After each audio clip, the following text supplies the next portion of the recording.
কার্যক্রম নিষিদ্ধ আওয়ামী লীগের প্রতিষ্ঠাবার্ষিকী ঘিরে নাশকতা ঠেকাতে জোরদার করা হয়েছে নিরাপত্তা ব্যবস্থা। ম্যাজিস্ট্রেসি ক্ষমতা দিয়ে ঢাকা, গোপালগঞ্জ সহ ৬ জেলায় সেনা মোতায়েন করা হয়েছে। রাজধানীতে সতর্ক অবস্থানে আইনশৃঙ্খলা বাহিনী।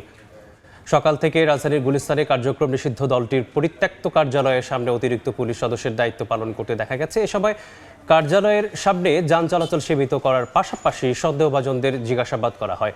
পুলিশ বলছে, কার্যক্রম নিষিদ্ধ আওয়ামী লীগের প্রতিষ্ঠাবার্ষিকীতে তারা যেন কোনো রকম কর্মসূচি করতে না পারে, সেজন্য আইন শৃঙ্খলা বাহিনী কঠোর অবস্থানে রয়েছে। যে কোনো ধরনের বিশৃঙ্খলা, নাশকতা বা অনাকাঙ্ক্ষিত পরিস্থিতি মোকাবিলায় সতর্ক অবস্থানে রয়েছে পুলিশ। এই মুহূর্তে রাজধানীর গুলিস্তানে আছেন সহকর্মী কামরুল হাসান। রাজধানীর নিরাপত্তা পরিস্থিতি জানবো তার কাছ থেকে।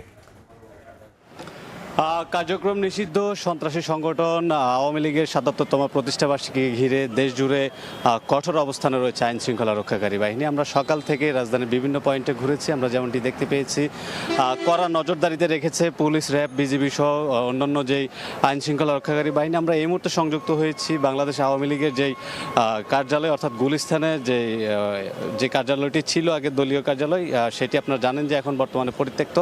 আমরা ঠিক সেই কার্যালয়ের পাশেই রয়েছে এবং এখানে আমরা যেমনটা দেখতে পেয়েছি, সকাল থেকেই কিন্তু বিপুল পরিমাণ পুলিশ সদস্যরা এখানে দায়িত্ব পালন করেছেন এবং পাশাপাশি পুলিশের পাশাপাশি যেটি আমরা দেখতে পেয়েছি, ছাত্রদল, যুবদল সহ বিএনপির অন্যান্য যে ভ্রাতৃপ্রতিম যে সংগঠনগুলো রয়েছে, সেই সংগঠনগুলোর নেতাকর্মীরাও কিন্তু এই আওয়ামী লীগের যে পরিত্যক্ত যে কার্যালয়টি রয়েছে সেই কার্যালয়কে ঘিরে কিন্তু তারা অবস্থান নিয়েছেন এবং তারা যেটি বলেছেন, তাদের সঙ্গে আমরা কথা বলেছি, তারা বলছে কোনো ধরনের অপ্রীতিকর পরিস্থিতি এড়াতে তারা কিন্তু সচেষ্ট রয়েছেন এবং যদি দলীয় পরিচয়ে কেউ এখানে তারা আসে তাহলে তাদেরকে তারা প্রতিহত করবে। এবং পাশাপাশি পুলিশের সঙ্গে আমরা কথা বলেছি। পুলিশ যেটি বলেছেন যে, আপনারা নিশ্চয়ই জানেন যে ইতিমধ্যেই কিন্তু ঢাকা মেট্রোপলিটন পুলিশ এই দিনটিকে ঘিরে যাতে কোনো ধরনের নাশকতা ঘটাতে না পারে সেজন্য 18,000 পুলিশ সদস্য মোতায়েন করা হয়েছে এবং এটির ধারাবাহিকতা কিন্তু আমরা দেখতে পেয়েছি।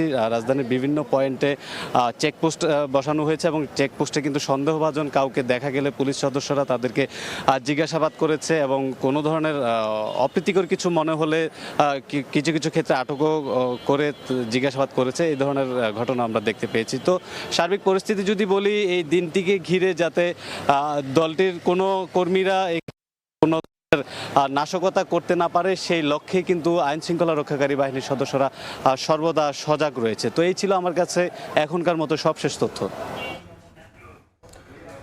রাজধানীর গুলিস্তান থেকে জানছিলাম সর্বশেষ পরিস্থিতি। দেখছেন সময় সংবাদ, সঙ্গেই থাকুন।